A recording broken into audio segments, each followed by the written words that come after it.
The United Nations says this is just one of the places where decades of devastating environmental damage and pollution has been caused by the oil company Shell. It's Ogoni, in the heart of Nigeria's vast oil-producing region, filmed by our crew in June last year.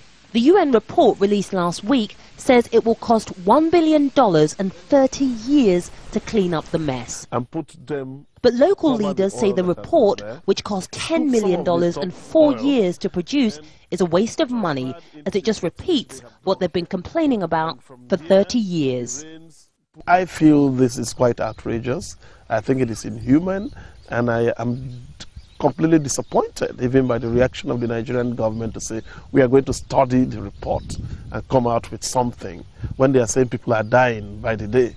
I think what the least the Nigerian government ought to have done the next morning after the report is to revoke the license of Shell.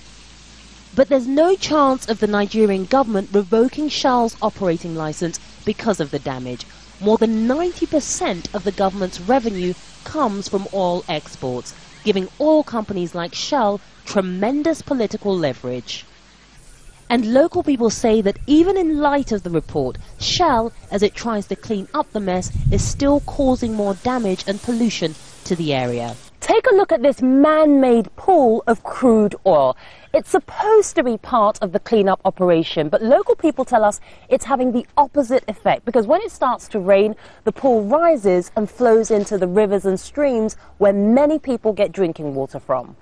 They also say Shell is covering much of the damaged area with sand, so they call it a cover-up, not a cleanup. The Nigerian government and Shell say they're working on a plan to try and reverse the devastating impact of oil production in this region.